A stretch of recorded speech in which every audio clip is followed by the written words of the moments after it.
And I think maybe if you spoke to a Canadian woman, they'll be like, what are you talking about? Like, we got swag. Your men don't have swag. They've got Drake swag, but to us, it's corny. And I don't think this is only my experience. Speaking to other friends I've met that have moved here, that is their one complaint about finding a man in this city.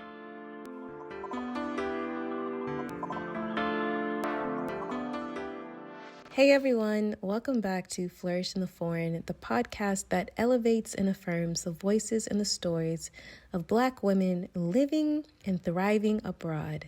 Why? Because we do this. We are out here doing it. Yes. I'm your host, Christine Job, and I am just so full and overjoyed that you are back. Thank you so much for coming back and listening. To the new listeners, hi, how are you? I'm happy you're here. You're about to listen to something that's super dope. I hope you're ready. So before we get into the next episode, I just want to say a word about recent events. And I just want to say that to my listeners, my Black listeners, my Black women listeners, please take this time to rest and really delve deep into your wellness practices. We develop these wellness practices for situations such as these. So please take care of yourself. Do whatever activism that is in your ministry, whether it be protesting or education or creation or cooking or taking care of people, whatever your ministry is, please be true to that, be in alignment with that, and of course, please take care of yourself.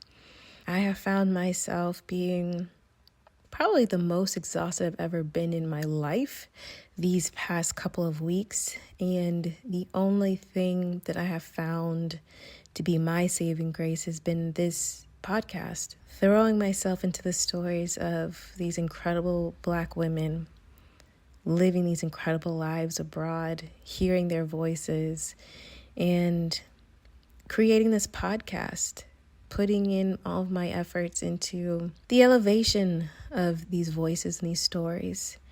You know, I talk to people a lot and they say, well, why is this necessary? And it's simple, because media doesn't showcase Black women moving or living abroad for adventure, for career change, on a whim, or for love. That does not exist, where a Black woman is the protagonist and she's just doing it out in this world.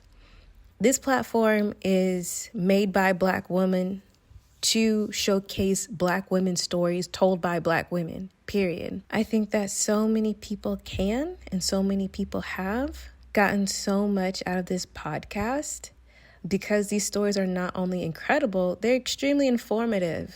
Anybody who is thinking about moving abroad could get some real great tangible advice. And even if you're not thinking about moving abroad, these stories have a way of connecting and resonating with everyone who listens, because we've all been through some stuff. We've all had some dreams and we've all had some setbacks. And I hope you guys are enjoying this podcast, and I hope this podcast helps to not only inform but also alleviate any stress or anything that's going on with you. So before we get to the next story, I of course want to tell you all the ways you can support this amazing podcast. Flourish in the Foreign is written, hosted, crafted, and lovingly edited by me, Christine. And this process is a labor of love, but labor nonetheless.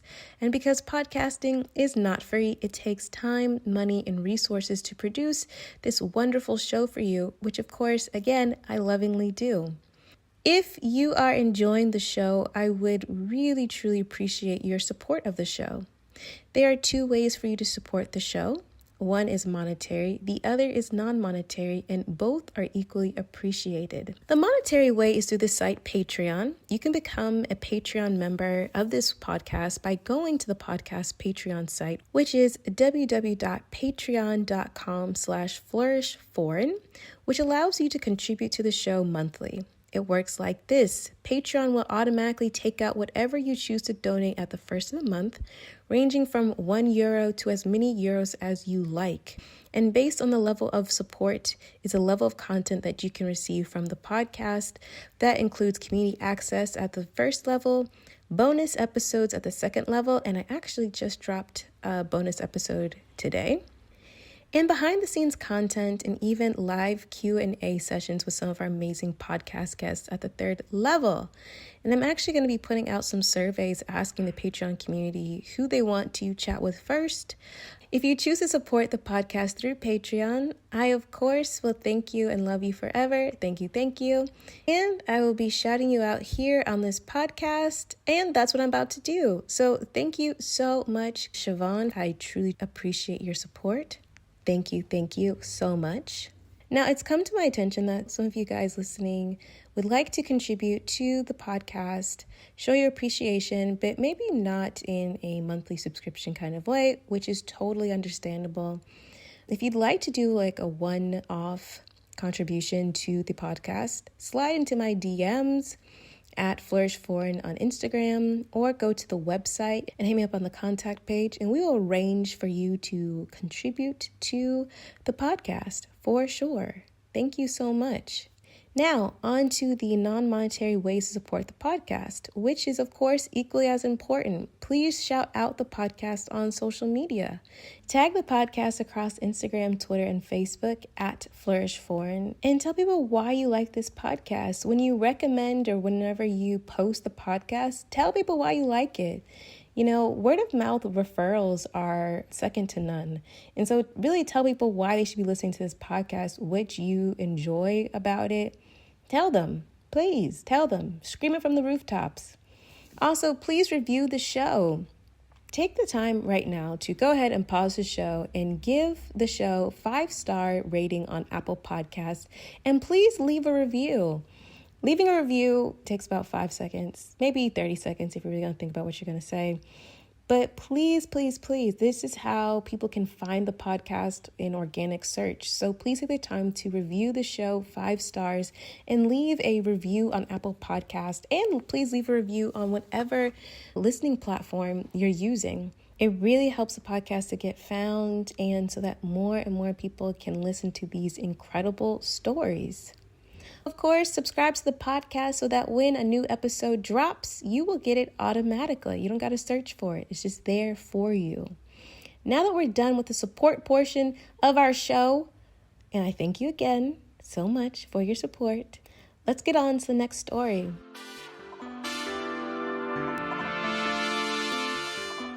Our next guest is Adoma. Adoma is a British woman currently living in Toronto. She is co-host of the incredible Chapter 6 podcast, which is so funny. They are hilarious. It's really about these Black British women living and thriving in Toronto and really trying to navigate what that means. And they discuss a lot of different life situations that we can definitely all relate to. So funny. So without further ado, I will let Adoma tell you her story. My name's Adoma. I am 33, 34 at the end of this year, which I'm very excited about. My 30s have been the best years of my life. I'm currently living in Toronto, Canada, and I'm from Northwest London. I'm from an African family. My parents are both from Ghana. My dad moved to London when he was, I think, around 18, and my mum when she was 19 to start nursing.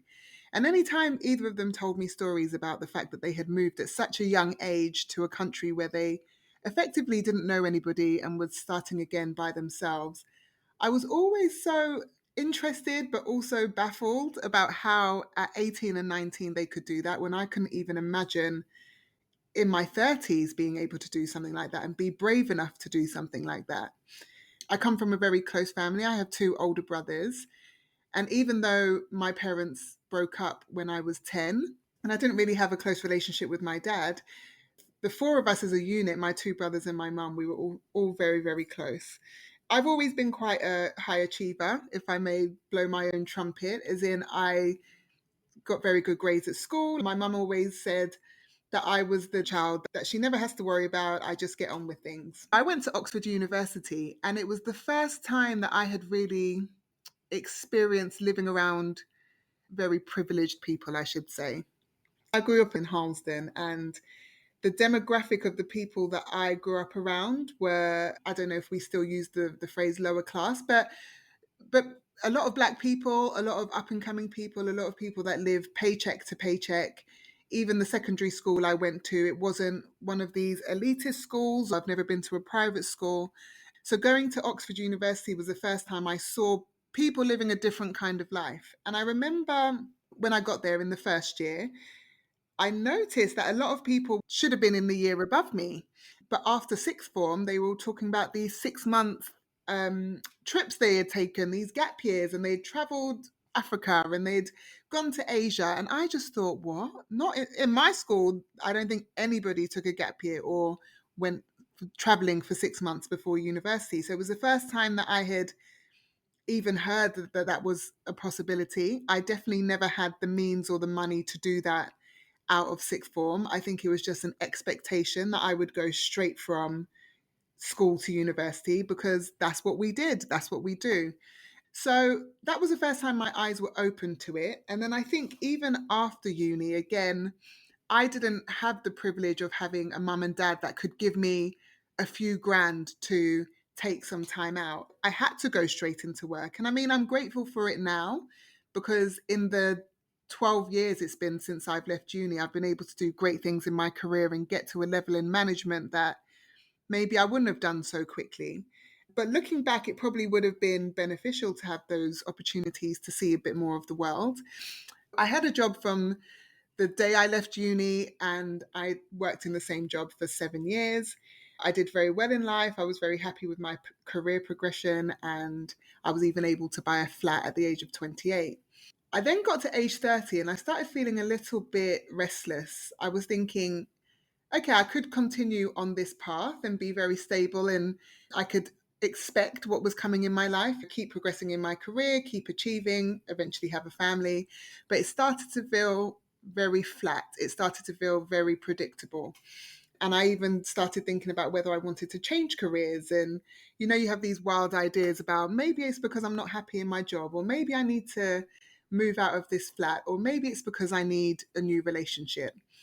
And I found myself for a couple of years just not feeling at my optimum level of happiness. And I mean, I'm sure that's the goal for everybody, but me more than most, my number one goal in life is what is going to make you happy in this period of time. As I started thinking about it, I was speaking to friends more. And in 2018, I happened to come to Toronto for the first time. A really good friend of mine that I had in London for over 10 years, he had moved here in 2017. And even then, I thought he was absolutely crazy. I didn't know anybody that had just moved to another country. And when he was leaving, I kept on asking him, why? You've got such a great life here. You're really successful. You're really close to your family. And he was just saying, Ads, I need to escape. So I came to visit him after he'd been here for a year. And he, in his own way, kept on trying to convince me to move. And all I kept saying was, why would I move? What even is that? Who just moves from the country that they've grown up in? And then we went on a walk, and I remember it was February 2018. And if anyone knows Toronto, it's very cold. It was probably the coldest I've ever been in my life. There was heavy snow that day, and he was still, let's go for a 2 hour walk. And already I thought he was crazy, thinking, what has moving out of London done to your mind? So we went for a walk. And an hour into the walk, Ricky points to this building and he says, isn't that the company you work for? And I turned, and it was the company I worked for in London. It was their Toronto office. At the time, I didn't even know that they had an office in Toronto. And I'm big on fate and signs from the universe. And I just thought, that what are the chances that we've walked past my company building? I went home 5 days later and I just couldn't stop thinking about it. I thought somebody sent me that as a sign. I've never thought about it before. I didn't speak to anybody about it because I thought everyone would think I was crazy. Who is Adoma, this person that is so dependable? She has her life set out. She can't be the one to move. I really thought about it for about 6 months.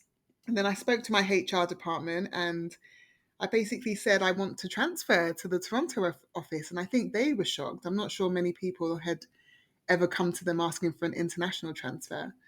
Then I set up a call with somebody in the Toronto office, and 4 months later, they said they're really excited about me, and I seemed really enthusiastic, and they wanted me to move in December. And at this point, this was a month away, and I just thought I need to give people more time than this. So we had agreed February 2019 I was going to move. I think I told everybody about 6 weeks before I was moving, which was very shock horror. I can't believe it. Funnily enough, though, my mum and my dad and my brother were all very supportive. And I think that is testament to the fact that, again, coming from being second generation, I don't think it was a big shock to them that this is a possibility. Both our parents had emigrated at one point and now have set up this amazing, beautiful life in the UK. Sure, they did it at 18 and 19, not 32 like I was doing, but there's endless opportunities in this world that we just might not be tapping into because we're so determined to stick in our own little box. My brother, who's just supportive of everything I do, anything I do, he will say, go for it. So they were all very supportive, and that gave me the confidence that no matter what, if I moved to Toronto and it didn't work out or I didn't like it, I could always go back. But I told myself, give it 2 years. However you feel, however it goes, give it 2 years and you can always come home. And it's been just over a year, and going home is not in my sight at the moment. I absolutely want to stay past the 2 years if it's possible for me. And I'm so grateful that I had the means and opportunity to even make this decision.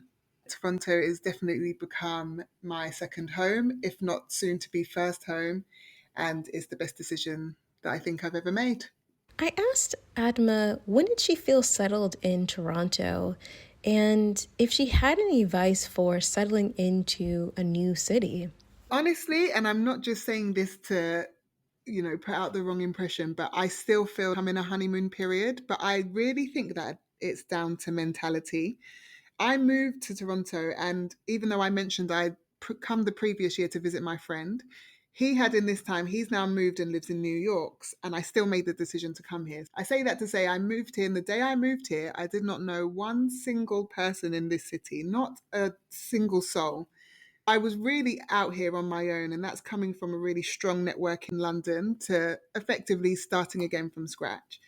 But my mindset going into it, and I think this actually applies to every area of life. If you decide that no matter what, you're going to make this work the way you want it to work, I don't think you can fail.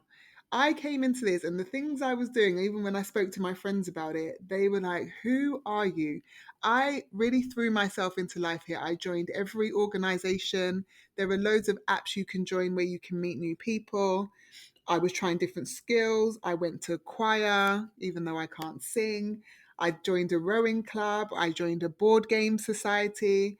I joined a reading club. Anything that I could see that I was remotely interested in, I threw myself into it. And I told myself if it doesn't work out or you don't meet people that are like minded, you can just leave and try something else. So for that definitely the first 6 months, I really told myself, say yes. I think you can get very comfortable in life, and I was very comfortable in London. And you turn down a lot of things or you become very stuck in your ways. And I said, wherever anyone invites you, anything that you come across, just give it a go. If it doesn't work out, what's the worst that can happen? And I really took on that mantra of just say yes. It then led me to meet this amazing group of friends that I'm now really close with. And it's the same group that I met Fanan, my co host on Chapter 6, from. And we've built a really great friendship. I hear a lot of people who are in the same situation as me have moved home, always comparing this to their life in London, or, oh, if I was in London, I would have this many friends, or if I was in London, I'll be doing X, Y, Z.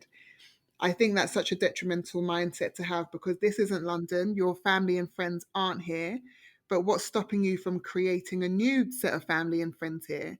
And I truly believe the people I have met are now my family. They're my family away from home. And that gives me so much comfort because I've not been homesick once. To even add another example of a nuance that's happened in my journey. So literally at my 1 year mark, I moved to Toronto February the 6th, 2019. And on February the 5th, 2020, my mum passed away. I had to fly home for 6 weeks and I was unsure whether I should come back. Not whether I wanted to come back, because I always knew that I'm very happy here. But going home at that time and being back with my family, back with my brothers, my dad, everybody saying that we now need to rally around each other because we've lost my mum.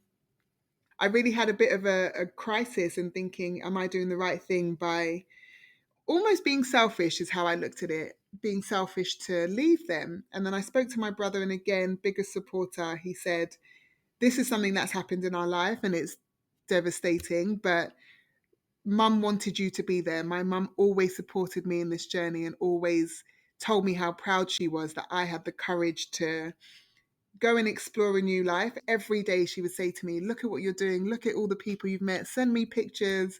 I want to live vicariously through you. So going into the second year and coming back after my mum's funeral, it's even given me a bit more of a push and a drive to know that I'm really making people proud at home. So the honeymoon period hasn't ended for me, and I can only see it growing from here on out. I was really keen to learn more about Adoma and what she did professionally and how she would compare her work culture in London to the work culture that she has experienced in Toronto. I studied law at university and then quickly decided I didn't want to specifically stay in law. So I started in financial services regulation, which is very similar in terms of skills. It's very similar to studying and reading law. I first worked in risk and compliance, and then I moved into financial services regulation. I did that for 7 years in the UK. And like I said, I transferred with the same company into the same role. When I moved here, I wanted to be a little bit more nuanced in what I did. I was specifically looking at anti money laundering and fraud investigation. That was the department I first moved into when I got here. That's quickly evolved as well. Again, it's opened up areas that are available to me. I've moved now into business risk services. So I do a lot more of financial services internal audit work. I now manage specific clients throughout their internal audit program. It's opened my mind up to a lot of different areas of a financial services institution, which is what I came here for, to broaden my skills and broaden my knowledge. In terms of how it's different to the UK, I don't want this to sound at all like I'm bashing anybody, but since I've moved here, I really now understand when people say that London is very fast paced and very innovative. I've definitely found that it's a slower pace here. Whether that's a good thing or bad thing, I don't know. I guess because I'm not used to it, it has been an adjustment. But when I say it's slower paced, even some of the systems or the processes that I see, not only my company, but the clients I work with implementing here, I think they're a good 5 years, maybe even 10 years behind the UK sometimes. I mean, one example I always give is not specifically related to work, but when I got here, my landlord asked me to pay for my rent in checks. And even that then told me what kind of environment I was walking into, because checks are still widely used here. Whereas in the UK, I don't think I've written a check since I was 18, if ever. So that's been definitely something I've had to get used to, of not trying to be too forward thinking, but also I see part of my role here as bringing them new ideas. And anytime I do bring a new idea, which to me might be a basic idea just because it's something I'm used to in the UK, it's always really amazing to me how amazed they are at the things I know or the things I can implement. Whereas to me, it was business as usual. So that's been a good thing for me. I guess it helps me to shine a bit more, because another thing I was thinking the other day was that in terms of the makeup of the workforce, I actually find the people I work with here to be a lot more diverse. I guess that's a reflection of Toronto as a whole, though. It's a very diverse city. I think London is very diverse as well, but the celebration of diversity in Toronto is something that's really drawn me to this city, and it's beautiful, and that's definitely reflected in my work environment, to the point where in London, when I looked at city life and city workers, it's very much the typical privileged white world. Whereas here, I can see a lot more diversity and people in different ethnicities being able to be given a platform to shine. One thing I wasn't expecting was how excited people are when they hear my accent. Again, I wasn't used to that. I thought that us being on TV or Britishness is just very known. I've definitely had to adjust to how excited people are when they hear that I'm from Britain, let alone a black person coming in from Britain. I think a black woman on top of that coming from Britain with this accent. I think they see me as very intelligent, is what I've been told. And sometimes I think my Britishness is seen before my blackness and my femaleness. And I'll take it. I'll take it as a compliment. I'll take it as however they want to view me, as long as it's positive, I will take it. I think it would have been interesting to see maybe from a perspective of just a black woman who wasn't British and how they are treated. But I'd like to think that the combination of the three has just helped me in my journey. And that's another thing that's aided in my decision to stay here and know that I can grow here, because I don't see the same barriers that I see professionally when I was in London. I'm definitely of the mindset that you're black, I'm black, we all black.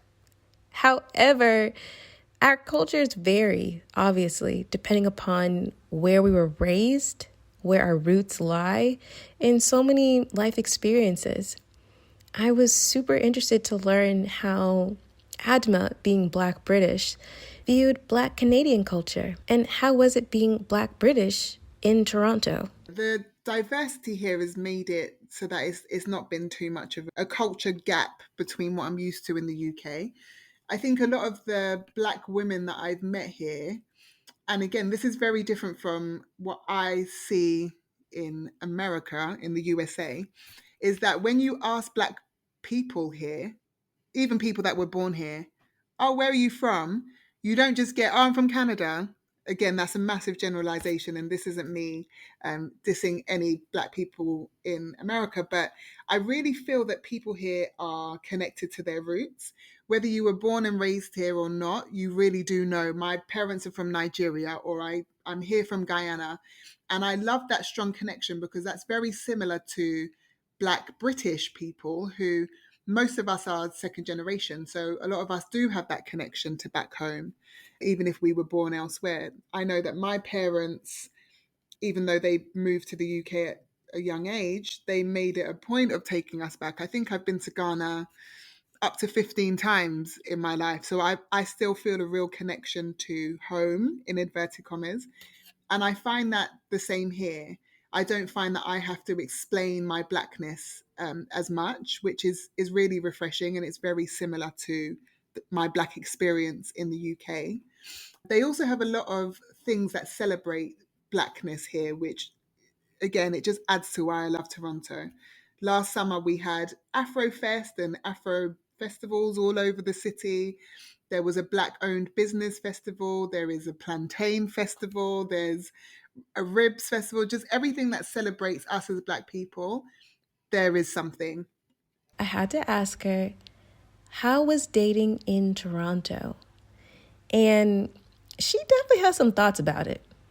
Being a black woman dating here, I do definitely see a difference in the way black women are able to navigate the dating world in North America as compared to in London. I think here I see a lot more interracial dating, particularly black men not dating black women. And I think that surprised me because I don't see that as much in the UK. Obviously, it's still there, but I see it as very prominent here.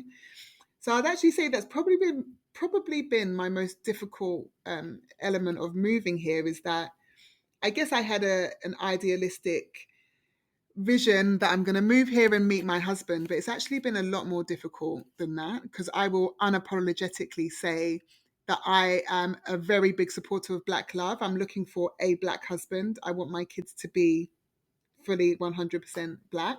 And finding Black men who date strong Black women here has definitely been an eye opener. I'd say, and a work in progress. It could be because of the circles that I hang out in. I'm very much a Northwest London girl where it's very predominantly black. So maybe I've just not been exposed to interracial dating as much. But here it is very, very prominent. It's more prominent than I would see in the UK, definitely. Adama and I really got into this conversation.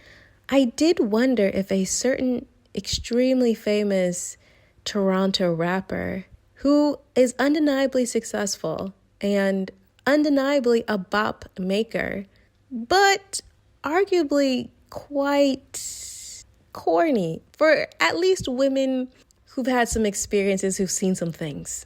And I wondered if that was indicative of the dating experience in Toronto. I mean, y'all don't come for me. Or do. I said what I said. So you see exactly what you just said about corny. That is exactly what it is. And I think maybe if you spoke to a Canadian woman, they'll be like, what are you talking about? Like, we got swag. Your men don't have swag. They've got Drake swag, but to us, it's corny. And one of the things that we always get slated as British, but we say they haven't got any sauce. And what we mean by that is maybe the forwardness and the confidence that we see in British men, I don't see it here. One of the biggest pet peeves I have about Canadian men, and I'm going to put this as a public service announcement, the men here are very used to being chased down. They don't do the chasing here. They are very much a let me sit back and see what you've got. What are you bringing to me? Why should I pick you? Whereas the swag I see from British boys is if I like this person, this woman, I'm going to go get her because I can't let her go. I see that drive. Whereas this laid back attitude that they have of I don't need to put in any work, you need to put in the work for me, I cannot deal. And it's something that I don't know if I'll ever be able to wrap my head around because it's so different to what I'm used to. As in, I'll give you a really good example. I joined Hinge, which is this online dating site. And in my first week here, I matched with this guy and I was like, great, maybe I am going to find my guy here. So we were talking for a few days. And then he said, oh, do you want to meet up on Friday? I said, fantastic. I found a good one. So then it got to maybe Wednesday, and he said, so what are we doing on Friday? I said, yeah, I'm cool. Like, you said you wanted to meet me, so let's do it.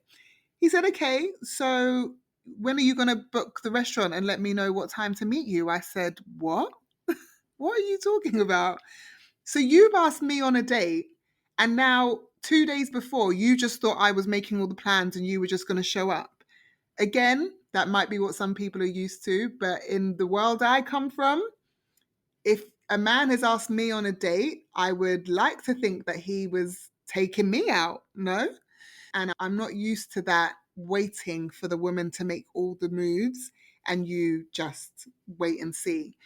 And someone explained it to me in Toronto that there are more eligible women than men, if that makes sense. There are more good, in inverted commas, women. So when you meet a good, in inverted commas, man, they know that there is one man to 20 women. So in his mind, you need to work for me.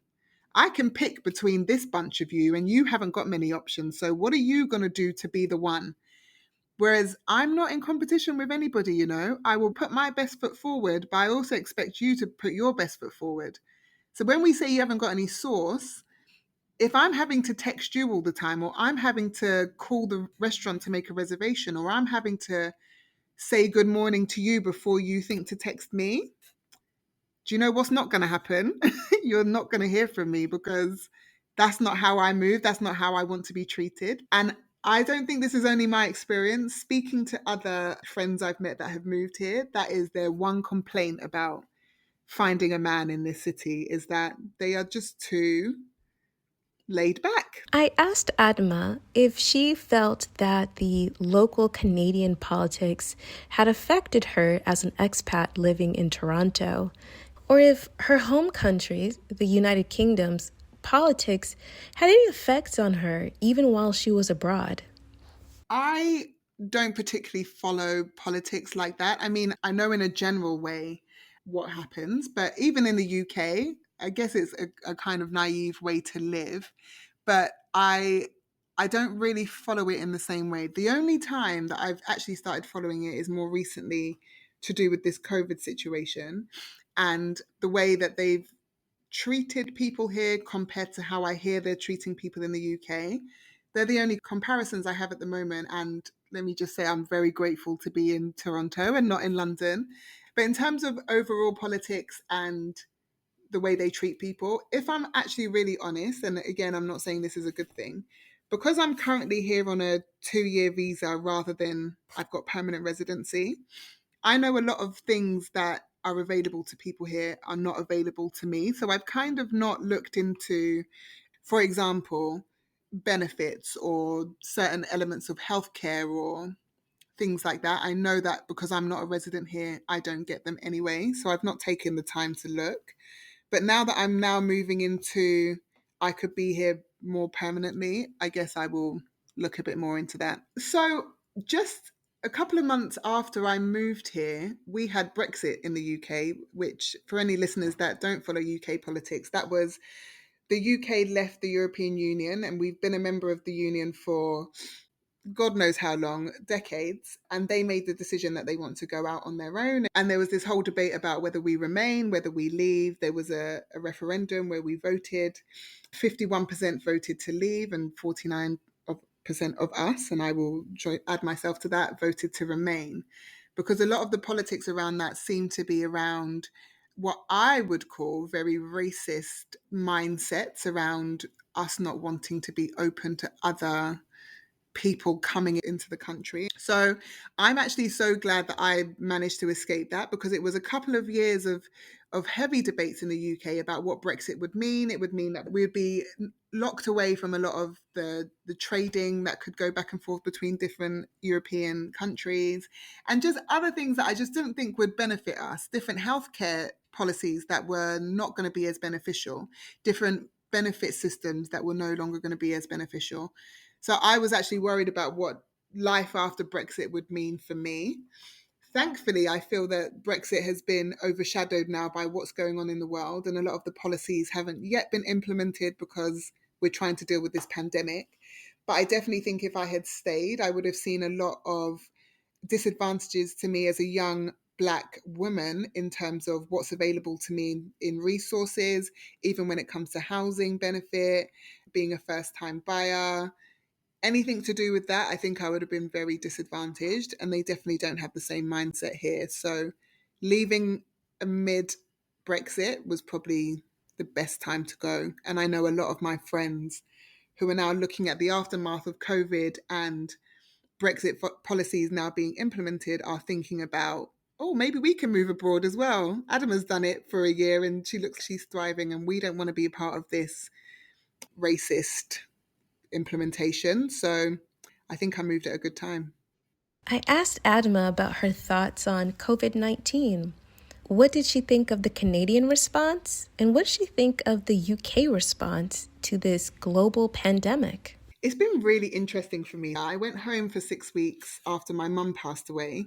I literally came back, and then I was in 2 weeks mandatory lockdown for anybody that had been abroad. And then during that 2 weeks, the whole country went into lockdown. So I've literally gone from one extreme to another, another extreme. I'm actually very grateful for the swiftness of decision making in this country. So we've got Justin Trudeau, who's our decision maker here.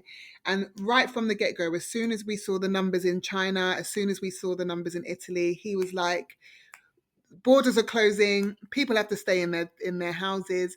And it was such swift decision making that you almost felt compelled to follow what he was saying. He was making news announcements every day, and he's just got such an authoritative way of speaking that I think he did a great job in just getting things shut down very early. If you then compare it to Boris Johnson, who is the leader in the UK, he was very slow to react. I think for the first couple of weeks, they were even saying, we don't need to do social distancing.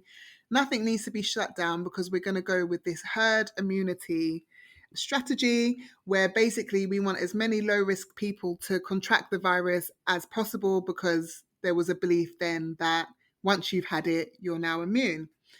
they quickly learned that herd immunity wasn't going to work. And then they were encouraging people to stay indoors. And they were saying it's probably a good idea. Again, not authoritative enough. So you were still seeing all over social media and the news large gatherings of people in parks. Everyone was still going about their business.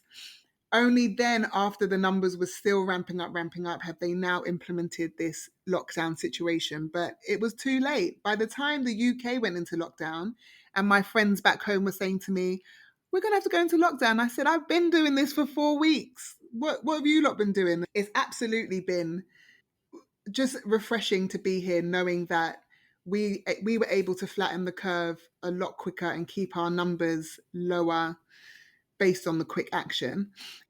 Like I told you guys before, Adma is one half of the Chapter 6 podcast, and I asked her to talk about the podcast's origin story and what it was all about. Fanan started this podcast sometime last year, I think a couple of weeks after she moved here. So it might have been August 2019, with a group of 4 other girls, who one of whom I know and the other 3 I don't know. So they started it as a group of 5. And for one reason or another, a couple of them moved back home and then others just weren't able to fully commit. So Fanan put a pause on the podcast and wanted to rediscover what her vision was for it and how she wants to progress with it. In the time that she was thinking about what to do with the podcast, we met as part of this group of expats that we're in.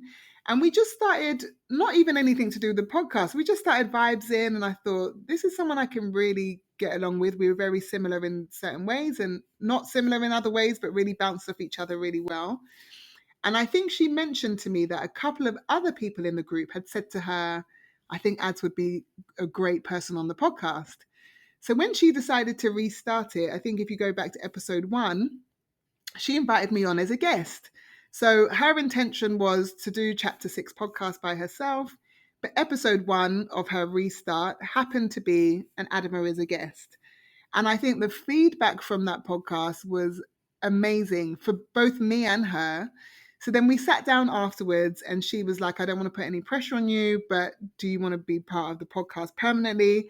And on the flip side, I've been thinking, oh my God, I hope she asked me to be on on the podcast permanently. So thankfully we had a meeting of minds.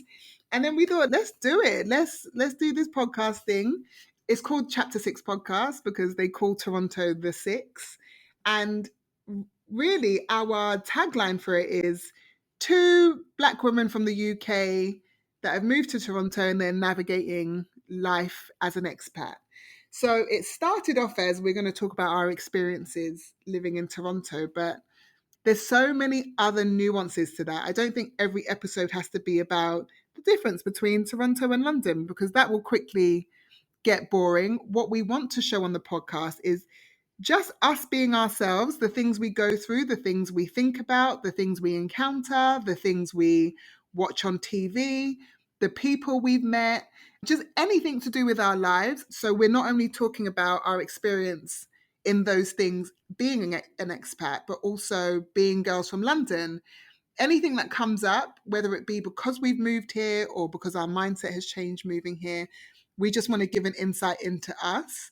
Some episodes are deeper than others. I always joke that all I do on that podcast is laugh. Anytime I listen back, I'm like, you're always laughing. But I absolutely love recording. I think we have so far had some really interesting topics that really elicit a lot of debate, which I love. We get a lot of DMs on our Instagram, either disagreeing with things that we've said, which is absolutely fine, and I love that, or people that want to be part of the conversation, which is amazing. And we've just started a new fortnightly segment called The Six Fix, where we ask people to send us any dilemmas or issues they have, and we give our opinions on them or try and help them with their dilemmas. So we do that every other week. And then in the alternating weeks, we either have a guest or something topical that's come up in our lives, and we dig a bit deeper into that. So it's a mixed bag, but I think you get a real insight into who we are. We're refreshingly ourselves on there. Sometimes we're talking absolute nonsense, which is part of life, and then other times we give you some real gems. So you don't know what to expect from us, but we try and keep it fun and also informative. I spoke with Adma about an episode on Chapter 6 in which they discussed making friends as an adult and all the trials, tribulations, and triumphs they had experienced. And I asked her to talk more about that. I think it's episode, I want to say 5 of the Chapter 6 podcast. Imagine you're older, over 25, and now you meet people, and it's literally a case of, oh, you're cool. Oh, yeah, you're cool too. Do you want to be my friend? Okay, cool. And it feels very inorganic because you are very, very conscious of the fact that you're now choosing to be this person's friend. Whereas, say you meet someone at school or you grew up with them, it almost feels more inevitable that you're going to be friends rather than we've now made this decision as adults to be friends. So let's be friends. And I find that so, so funny, but also really interesting because on the flip side, you really are choosing your friend. And we talked about this on chapter 6 recently of the balance between you've had this friend from childhood that is no longer serving you in inverted commas. When I say serving, I mean being friends with someone when you were 11 years old and you're now 30, you could be very different people. But the fact that you've been friends for so long makes you stay in a relationship that is no longer meeting what you need from a friend. And sometimes it's okay to just say, you know what, we're very different people. But as a society, I think we actually hold people on a pedestal when you say, we've been friends for 20 years. Okay, but do you even like each other anymore? That's probably what you should be asking. But when you meet someone new, I think it's really interesting to work out how you navigate that. I'll give a really good example. When I moved here, within my first couple of months, I met someone and I was like, yeah, I'm down. Like, this is going to be my friend. We're very similar. We like the same things. We would kiki and whatever. And then after about 6 months, I started realizing that they had some traits that I wasn't massively keen on. And we started having run ins. And a lot of those run ins were coming from, I'm very sarcastic, and I think it might be a British thing. So I said a couple of sarcastic things that usually the people I know would know that Adam is joking, because 9 times out of 10, I'm joking. I'm not always that serious. But for some reason, I think they were very sensitive to what I said, and that's okay. That's fair. But for me, making a friend as an adult is it has to be about learning each other. You need to be even more patient than you would be with somebody that you already know because we are just learning how each other reacts to situations. So I've definitely found that interesting. I would say though, and this is it's unfortunate but also fortunate that the group of friends that I've met here, the biggest group I should say, we all happen to be Black Londoners, which which wasn't my plan. But when you see something familiar and you're like, they talk like me, they act like me, we can talk about things from back home. They've had the same kind of upbringing. We can talk about the boys in Canada that don't have the same source, and we can talk about events in London. It's we've just naturally come together. I do have a few friends that are Canadian, which is great, but making friends with other Londoners who have moved to Toronto has been actually amazing because they share a similar mindset to you than your friends at home. Some of my friends at home have never left London, and that's okay. But when I then talk about things I've experienced by moving abroad, there's only a certain number of people that will really be able to resonate with what I'm saying. So knowing that I have that group that fully understand what it is I'm talking about, that's also really comforting. But this year, I've told myself, at least when we're free, I need to meet more Canadian people because there's no point moving to Toronto and then all my friends are from London. That doesn't make sense. But I am learning about myself more because I'm able to see myself by new eyes almost. I know how my friends at home see me, and a lot of my friends I've actually had since childhood. So it's actually nice to see that people are choosing me to be their friend, I guess. I don't know if that sounds a bit silly, but it's nice to know that I still got it. Do you know what I mean? That someone would still be like, oh, Ads is cool. We want to be friends with her. So that's, a bit of a confidence boost, I guess. I had to ask Adama something that was obviously on everyone's mind if you're speaking to a British person, and that is, what did she think about Megxit? Yes, Meghan Markle and Prince Harry leaving the British royal family and deciding to make a life for themselves. I, as a Black American woman, have lots of thoughts on the situation, but I really wanted Adma's perspective as a Black British woman. I am so glad that they've left the British monarchy. And I don't care what anybody says. The British media have attacked her purely because she's not the English Rose that they expected Harry to bring into the royal family. I saw this really interesting comparison between how the media portray Meghan Markle versus Kate Middleton, who is Prince William's wife. And in very similar circumstances, the wording that they use to describe her versus Meghan is disgusting. And whether they say it's veiled in anything to do with her skin color, I'm going to call them liars, because the things that they say about her being narcissistic or taking Harry away or influencing his decisions, where have you been in their house that you know that she's this manipulative woman that is pulling all Harry's strings? I honestly think her being non white and also non English has just rubbed them up the wrong way. And from day one, she did not have their support. He did not have their support. And you know what? Good on Harry. And he's always been the outspoken one of that family. He was like, I'm not on it. I'm just not here for it. You lot did my mum dirty. That's another conversation. But my wife is not going to go down the way you hounded my mum. So I'm out. And even now that they're out, they're still following them. They're still trying to report on them. Let the people live their lives. They don't want anything to do with you. Leave them alone. Whether she is pulling the strings in their household, so what? He's chosen her, and that's all you lot need to know. Everyone wants to be in everyone's business. Leave them alone. They're not asking you for your money. They don't want your titles. They want to go and live in either Canada or America. I don't know where they've ended up now. Let them live their life and stop the bullying. I definitely would put it down to racist bullying, and good for them for making a stand. Adma has shared so many great gems thus far, but I asked her what would be her specific advice for those of you who are thinking about moving abroad and are perhaps a little bit hesitant about it.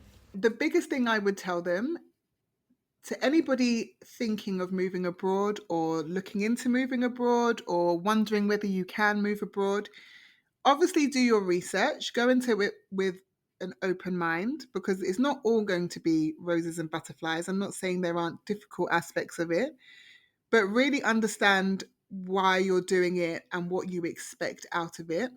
And again, I am very much about a positive mindset. Whatever mindset that you decide to have towards a situation is what it's going to be. If you decide to be negative about something, or if you decide to be wary about something, it's going to seep into everything you do.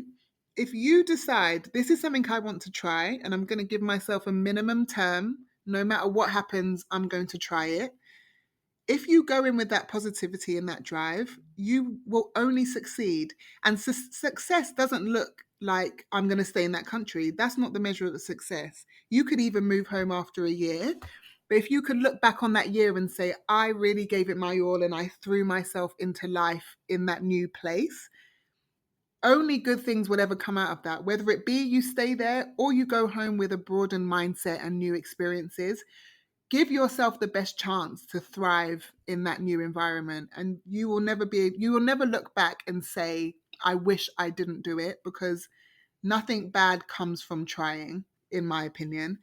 I would also say, if you move somewhere else, don't expect it to be like your life in the old place. If that's what you're expecting, you might as well stay where you are, because the whole point of moving away is not to replicate the life that you currently lead, it's to do something different and better. And if you continuously compare it to what you had where you are now, you're doing yourself a disservice, because you're not allowing yourself to experience something new. So I know that was a long winded answer, but my two top things: have a positive mindset, and comparison is the thief of joy. Go into it, broad mind, positivity, throw yourself in, say yes to things that you never thought you would say yes to, and you will come out of it and never regret it. I asked Adama a question that I always ask every single one of my guests, and that is, what was her personal definition of wellness? And how had her experience living abroad influenced that definition of wellness for her? So, wellness for me has meant being very conscious of balancing having time to myself to recharge and also giving my energy to people. Another element of my wellness is I'm really big on exercise. I could probably work out every single day. I always say if I didn't love food so much, I could probably be a supermodel, but that's life. But I do some form of exercise most days of the week, I would say. It's actually really interesting when I talk about my journey here. I've always been into fitness, but moving here gave me confidence in ways that I didn't even expect. So when I first got here, I joined a soca dancehall spin class, which I absolutely loved. And a couple of months in, I randomly got an email saying, we're looking for new instructors for a new studio we're opening. And again, I told you I'm big on signs and big on fate. I thought that email is for me. I went on an audition interview and I became a spin instructor. Part of my being a well-rounded person is teaching spin 3 times a week, and I've added that into my routine. Again, something I would never have imagined doing back home, but moving abroad definitely does things to you that you wouldn't expect. So I definitely integrate fitness into my wellness. Another aspect of wellness for me here is financial, in that I actually feel like I save a lot more by not living in London. And the other week I was thinking, why do I feel I have so much more money here? But it comes down to I don't have a car. I'm lucky enough to live a 7-minute walk from my office. A lot of the extra expenses that you spend in London, you don't realize that you're spending, I've been able to pocket here. Saving is really important. And actually, now more than ever, when I look at this situation with COVID, unfortunately, at work, they've reduced me to 50% hours, 50% pay. A lot of people panicked when that happened. They were like, how are we going to pay next month's rent? Whereas for myself, I think I've managed to put myself in a situation where if this went on for another 6 months, I'll be okay. I make sure I save every month and I make sure I've got enough for a rainy day. And having the extra time in the week has actually given me the opportunity to work on my fitness, work on my nutrition, work on meditation and yoga and reading more, and just doing the other elements of my life that I've maybe neglected because I've been so busy living on normal life. This is time for me to slow down and really just work on myself. Oh my goodness, Adma, incredible. Thank you so, so much for sharing your story. If you're interested in learning more about Adma, you can follow her on all her social media. So my personal Instagram is ads eats keto. I know that's very long. So ADZ and then eats keto. That's because I'm on a ketogenic diet, but that's a story for another day. I might even change my name, but that's where I am on Instagram. You can find us, our chapter 6 page at chapter 6 with the number 6IX pod. So chapter 6IX pod. And that's where you'll find me and Fanan and links to our Spotify, Apple, and SoundCloud accounts, where you can listen to all our previous episodes and upcoming episodes. If you go to the Chapter 6 pod bio, you'll find both of our private Instagrams on there as well. And we're also Chapter 6 pod on Twitter. And if you want to email us about anything, we are on mail for Chapter 6 at gmail.com. Again, you'll find it in our bios on Instagram and Twitter. Thanks again to Adma, and definitely check out her podcast with Fanan, Chapter 6 podcast, on all platforms. It will not disappoint. Thanks again to all of you who listen and support the podcast. I love you all. Thank you so much. Your support means so much to me. If you have any feedback, please feel free to slide in my DMs, fill out a contact form on the website. Also, definitely check out the website, www.flourishintheforeign.com. I actually added a map to the website, an interactive map. So you can go to the map and check out different countries and cities that are associated with podcast guests, please check it out. Tell your family and friends to check it out too. That would be great.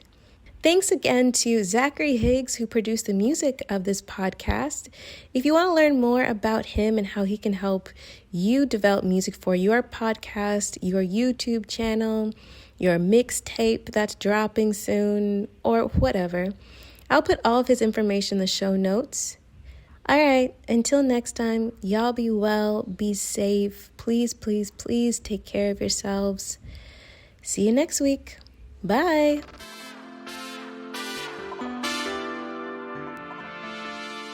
On the next episode of Flourish in the Foreign. If you're coming from North America, particularly Canada and the US, just realize that you don't have some of the same liberties that you have at home. Many countries do not have a First Amendment, and do not think that you're going to go to another country and use a First Amendment. You can look at stories from various regions where people have been jailed or sent home or punished in some way for speaking ill of the country's leadership. I just tell my clients, don't do it. And if you're going to do it in your own house with people you trust and respect. Do not do it in public.